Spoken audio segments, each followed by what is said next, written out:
La Universidad Central del Ecuador, Facultad de Filosofía, Letras y Ciencias de la Educación, carrera de Educación Inicial, con su cátedra integradora CI, Modelos y Buenas Prácticas Educativas para la Igualdad y la Diversidad, tiene el honor de presentar el Síndrome de Rett, con las tutorías de la magíster Lorena Isabel Fernández Paltán. Sus autores son Anancoya López, Kevin Steven, Bastidas Rocha, Doménica Lisset, Camacho Vargas, Jessica Paola y Tipanqui Napayo, Sonia Natalí. Dedicatoria. Dedicamos con todo nuestro corazón esta investigación a Dios por cuidarnos, a nuestros padres por el apoyo incondicional que nos brindan cada día y a las personas que deseen conocer más acerca de este síndrome, pero sobre todo está dedicado a las familias que tienen hijas, sobrinas, primas, tías, etcétera, con esta enfermedad, para que mediante esta información puedan comprender cómo las pueden ayudar y entender. Agradecimiento. El agradecimiento por haber culminado esta investigación es en primer lugar a Dios por darnos la sabiduría y entendimiento, a cada uno de nuestros padres por su apoyo y motivación, además de nuestros hermanos y primos por sus aportes y colaboración. También a la magíster Lorena Fernández y a sus ayudantes de cátedra por darnos las guías o pautas y brindarnos su tiempo, que fue de vital importancia para realizar un excelente trabajo, el cual va a servir para que otras personas puedan comprender las enfermedades raras que existen en el mundo. Sin su apoyo este trabajo nunca se habría escrito y por eso este trabajo también es suyo. A todos muchas gracias. Síndrome de Rett. El síndrome de Rett. El 16 de octubre es el Día Internacional sobre la concientización del síndrome de Rett. ¿Pero qué es el síndrome de Rett? El síndrome de Rett es un trastorno del neurodesarrollo de origen genético, debido a la mutación que existe en el gen MSP2 en el cromosoma X. Esta enfermedad se da casi exclusivamente en niñas que tras un desarrollo normal va a un empeoramiento progresivo posterior. Durante años se ha venido debatiendo sobre si esta enfermedad era genética o no lo era, pero en 1999 se resolvió este conflicto, ya que descubrieron que el gen MSP2 era el que causaba esta enfermedad. El estudio de este gen es muy complejo, ya que actúa de forma indirecta a través de otros genes. El síndrome de Rett es uno de los más comunes dentro de las enfermedades raras, con una frecuencia de 1 de cada 10.000 a 1 de cada 25.000 mujeres nacidas por año en el mundo. Las mujeres poseemos 2 cromosomas X, por lo que las niñas con este síndrome tendrán algunas células con una copia activa normal y otras células con una copia activa mutada. Los varones tienen solo un cromosoma X y un cromosoma Y, por lo que es muy poco probable que les dé esta enfermedad, ya que si se ve afectado un cromosoma X, ya no habría otro que lo reemplace. El promedio de vida de estas mujeres es de aproximadamente de 34 a 40 años de edad, pero cabe recalcar que este síndrome no es hereditario, ya que puede recaer en una niña o máximo 2 de la misma familia. En Ecuador existen 15 casos con este síndrome, de los cuales 13 son mujeres y 2 son varones, los cuales se distribuyen de la siguiente manera por rango de edad. 6 están dentro del rango de edad de 5 a 9 años, 2 dentro de los 10 a 14 años, 3 dentro de los 15 a 18 años y 4 dentro de los 19 a 64 años de edad.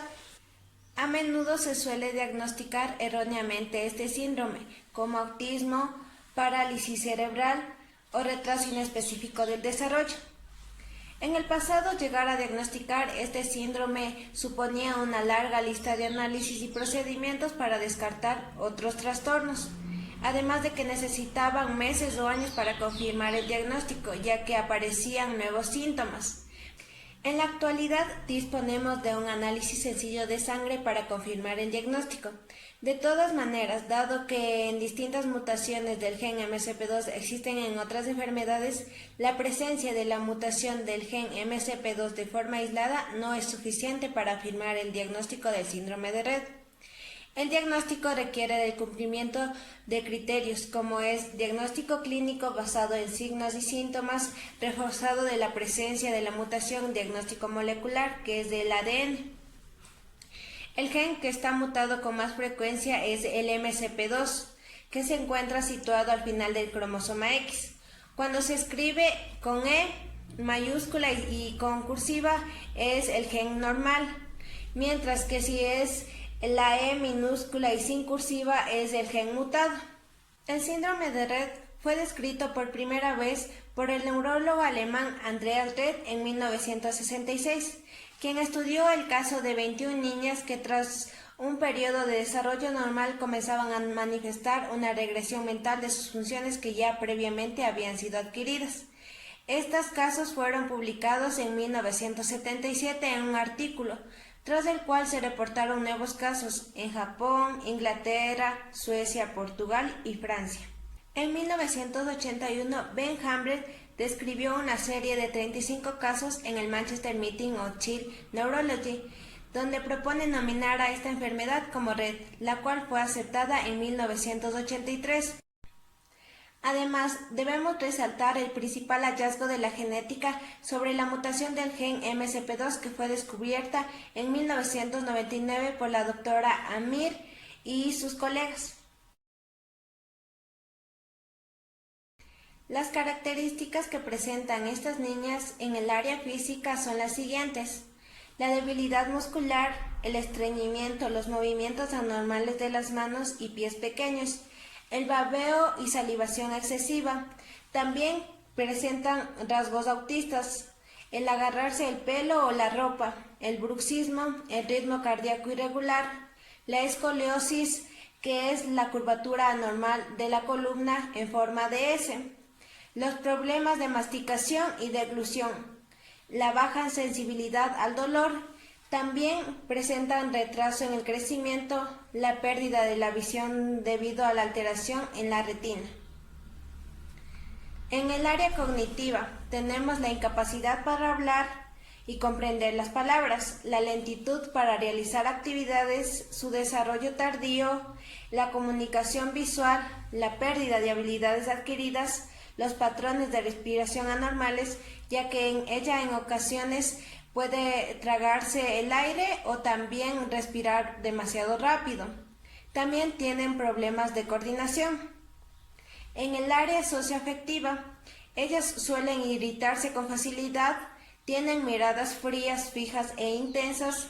También presentan miedos, ansiedad y son un poco antisociales en sus primeros años de vida, pero con el paso del tiempo les gusta que las personas les pongan atención. Existen 3 tipos de síndrome de Rett, los cuales son el clásico, el atípico y el presente en varones. La forma clásica de Rett fue descrita por Andreas Rett y Ben Hamblin, en la cual se distinguen 4 fases. La primera fase es la fase de normalidad clínica, que se da antes de los 6 a los 12 meses de vida. Las niñas con este síndrome aún no presentan ninguna anomalía, pero algunos especialistas han notado que durante estos meses se presenta una asimetría en sus movimientos faciales. También la dificultad para gatear y no suelen dirigir sus brazos para que sus padres las cojan. La segunda fase es la fase de regresión, que su desarrollo es normal entre los 6 a los 12 meses de vida, pero a partir de esta edad suelen presentar alteraciones como la regresión de sus funciones motoras, el lento crecimiento del cerebro, el desinterés por el juego, también la pérdida de la habilidad manual del juego y del interés social. Algunas niñas no llegan a caminar ni mantener la bipedación, que es que no se pueden mantener erguidas. Sin embargo, las que lo logran suelen hacerlo con una marcha práctica, o sea, arrastrando los pies. Además, aparecen estereotipos manuales, también el aumento de su estrés y su aburrimiento. También su déficit cognitivo es un poco grave. Este síndrome se puede diagnosticar durante estos meses debido a los fuertes síntomas que aparecen. La tercera fase es la fase de estabilización. Estas niñas presentan un periodo de estabilidad en esta fase, ya que no existe pérdida de las capacidades, sino por el contrario, existe una mejoría notable, puesto que se relacionan de mejor manera con su entorno y hay miradas intensas y expresivas. Algunas niñas pueden permanecer en esta fase hasta su vida adulta, ya que no pueden presentar anomalías. La cuarta fase es la fase del declive, en la cual muy pocas mujeres pasan por este periodo y presentan síntomas como el empeoramiento de la movilidad, cambios de humor, el rechazo al alimento, la falta de energía y la pérdida del interés por el medio. Síndrome de Rett atípico. En el síndrome se presenta de diferente forma en cada paciente, aunque en ocasiones ellas adquieren el mismo comportamiento que las que poseen la forma clásica. Algunos son más graves que otros. En el inicio congénito, el síndrome de Rett no tiene una fase inicial, por el contrario, aparecen como principales signos la hipotonía, el retraso global y las estereotipias, y la mayoría no presenta la fase de regresión. Las niñas que muestran una mutación en el gen FOXG17 tienen hipotonía y grave microcefalia adquirida dentro de los primeros 4 a 6 meses de vida. A menudo es asociada a la hipoplasia del cuerpo calloso. En el inicio tardío, no solo pueden caminar, sino correr. Con frecuencia se diagnostica erróneamente el autismo o un trastorno desintegrativo del desarrollo antes de llegar al diagnóstico de síndrome de Rett atípico. El síndrome de Rett con lenguaje y habilidades de las manos conservadas. Aquí las niñas con lenguaje conservado mantienen algo de lenguaje verbal y estas pueden ser capaces de responder a preguntas con frases y a menudo tienen una mejor habilidad manual y pueden tener una mejor capacidad académica. El síndrome de Rett presente en varones. Las alteraciones en el gen MECP2 en varones por lo general lleva a malformaciones graves en el feto, por lo que es mejor sugerir a la madre un degrado, aunque solo existe un 1% de que lo logren para sobrevivir, porque la mayoría nace muerto o muere minutos después del parto. Los niños que nacen con el síndrome de Rett suelen presentar síntomas más graves que el de las niñas. Aunque no se presentan los mismos síntomas, su aparición o primeros efectos se presentan de una manera precoz y también pueden darse casos de que en varones con mutación MECP2 tengan un retraso mental grave y sin ninguna sintomatología típica de Rett. También puede presentarse una trisomía XXY y puede ser un caso de síndrome de Rett clásico. Estadios de evolución del síndrome de Rett tipo clásico. Existen 4, los cuales el primer estadio es el estancamiento temprano. Sus inicios son desde los 6 meses hasta los 18 meses. Su duración aquí puede ser semanas o un año. El patrón es menos contacto visual, desinterés en los juguetes y pueden tardar en aprender a sentarse o gatear. El segundo estadio es la regresión rápida, que aquí sus inicios son desde el 1 año hasta los 4 años. Su duración puede ser meses. El patrón del segundo estadio es la pérdida de las habilidades adquiridas. También se puede apreciar el contacto ocular y pueden ocurrir episodios convulsivos. El tercer estadio es la pseudoestacionaria, que sus inicios son desde los 2 años hasta los 10 años. Su duración puede ser años. Aquí el patrón sucede una leve recuperación de la comunicación, la manipulación de los objetos pequeños y pueden retomar la marcha o caminar. El cuarto estadio es el deterioro motor tardío, que sus inicios son desde los 10 años. Su duración puede ser décadas. El patrón aquí es la dependencia a la silla de ruedas. Su primera década de la vida es sin deambular o sin caminar. Síntomas y signos. En el aspecto motor, estas niñas pueden comprender mejor de lo que nosotros pensamos, pero no pueden responder de forma autónoma y tienen dificultad para coordinar su marcha y sus manos. Sistema nervioso central. Las alteraciones del sueño, la disfunción de la integración sensorial y su perímetro craneal no es normal, ya que el crecimiento de su cabeza es más lento. La comunicación. Se sienten cómodas y atentas en situaciones sociales, sobre todo a partir de los 5 a 6 años. Es muy raro que puedan leer o escribir. En el aspecto cognitivo, debido a los problemas motores no se puede saber con certeza el grado de comprensión, la capacidad de su cerebro y el grado de afectación de las funciones. La conducta, a partir de los 5 a 6 años suelen ser muy tranquilas, con un carácter afable y cariñoso. Disfrutan en entornos sociales conocidos con un buen comportamiento. Su humor pasa de una alegría exagerada a una somnolencia diurna. Saben expresar con gestos sus estados anímicos o físicos. Tienen tendencia a estar solos y jugar solos. Dificultad para relajarse y calmarse, conductas de rechazo, hipersensibilidad al contacto, las luces, los lugares, sonidos, miedos al movimiento y las alturas, incomodidad a ambientes ruidosos e hipersensibilidad al olor. Fundamentos neuropsicológicos. El gen MSP2 produce la proteína MSP2, que es necesaria para el desarrollo del sistema nervioso central. Esta proteína tiene un papel fundamental para que el cerebro se desarrolle correctamente en etapas tempranas. También juega un rol importante en la organización de los diferentes circuitos neuronales para mantener la conectividad neuronal adecuada. Si la proteína MSP2 es modificada por la mutación que se presenta en el ADN, esta sufre alteraciones y activa los genes correctos, además de activar otros que no son necesarios para el buen funcionamiento del sistema nervioso central. A nivel genético, la función de este gen es compleja y se asocia a la activación de diversos genes como a su represión. Además, su función varía según el tipo celular, lo que incrementa la complejidad de entender su función en el cerebro humano. Las distintas mutaciones en el gen MSP2 causan una sobreproducción, un déficit o una ausencia de una proteína necesaria para el normal neurodesarrollo.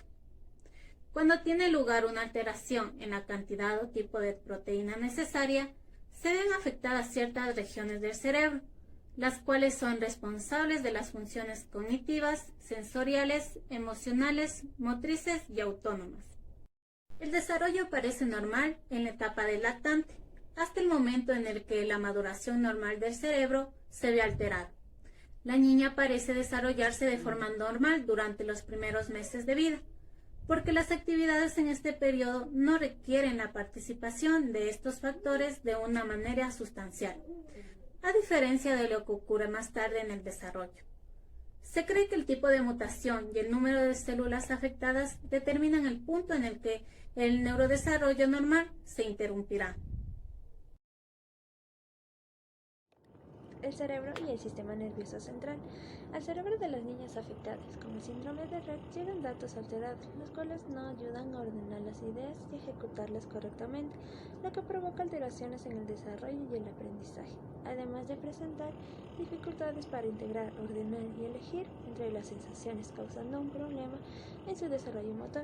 El sentido de la vista, oído, gusto y olfato funcionan de manera correcta, al contrario del tacto, que es un sentido que se encuentra alterado y causa un problema en la coordinación manual. También se ve afectada su orientación espacial. El cerebro de las niñas con el síndrome de Rett es un 30% más pequeño de lo normal y este no disminuye en volumen con su edad. Las alteraciones en múltiples áreas del cerebro pueden influir de la siguiente manera. En el lóbulo frontal, el flujo cerebral está reducido y se parece al de un niño de 7 semanas de edad. Las dendritas de las neuronas pirámides son más escasas, y en esta región cerebral está implicada el humor y las emociones. En el núcleo caudado es más pequeño de lo normal y está implicado en el movimiento.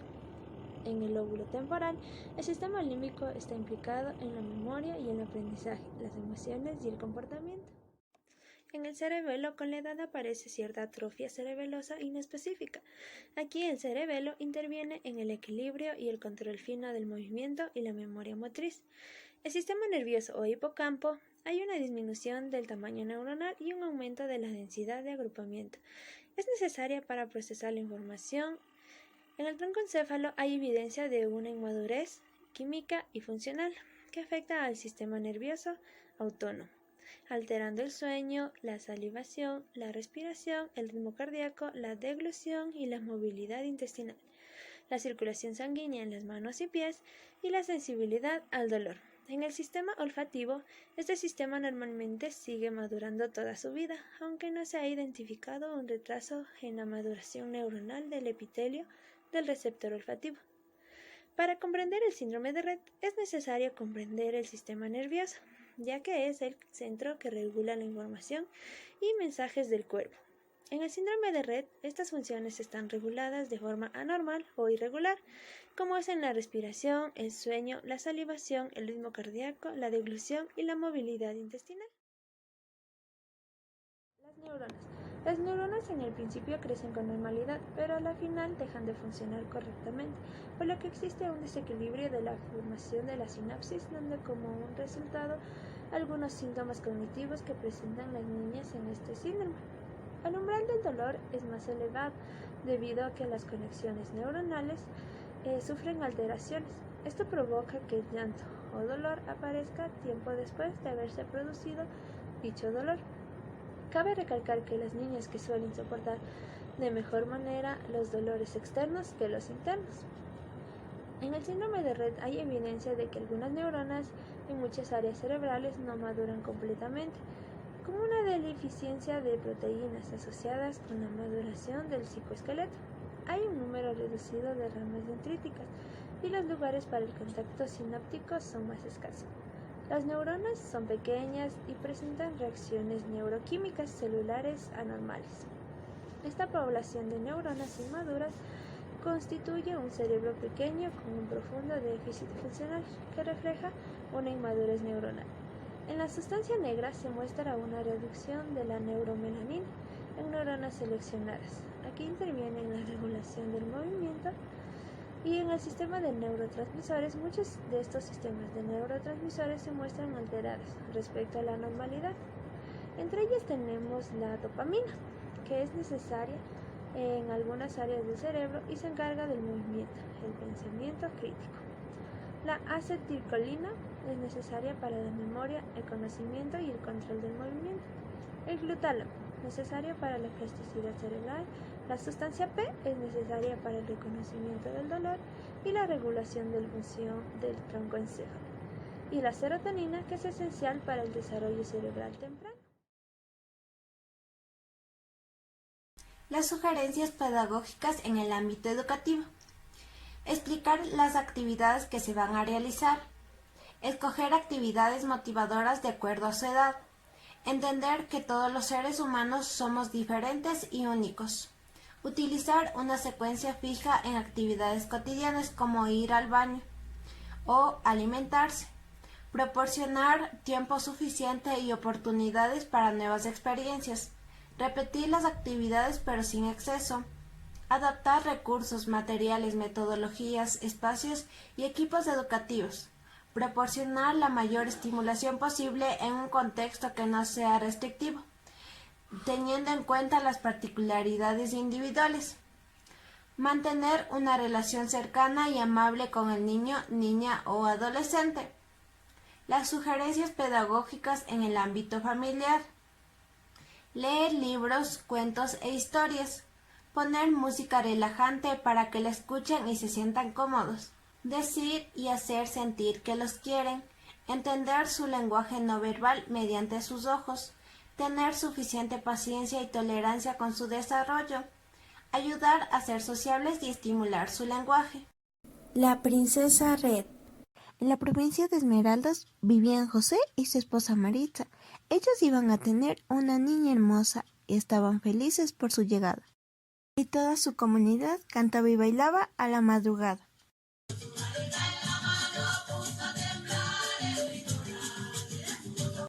Fueron 9 meses y la pequeña Teresa nació sin ningún problema e ilesa.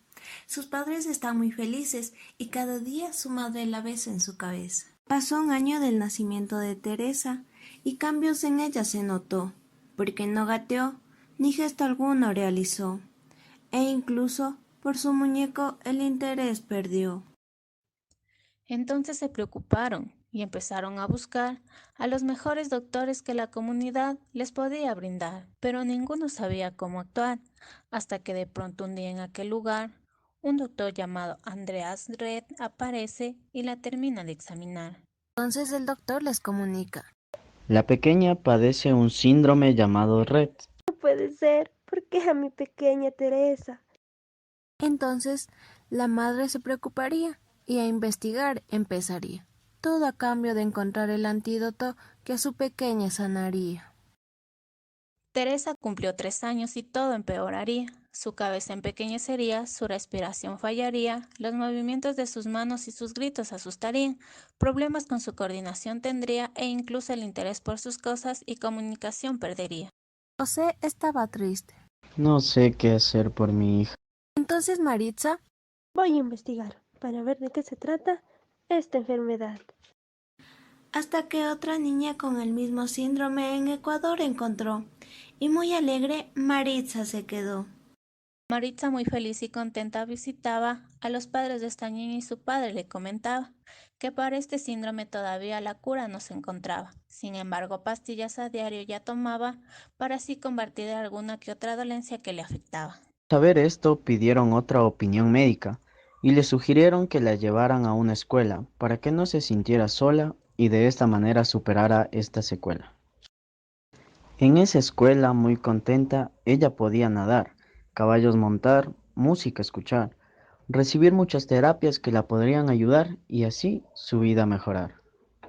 Había cumplido 8 años ya y otros males empezaron a acechar. Varias convulsiones la pequeña tenía que soportar. Con sus manos y pies helados, Teresa empezaba a llorar, ya que de manera verbal no se podía comunicar.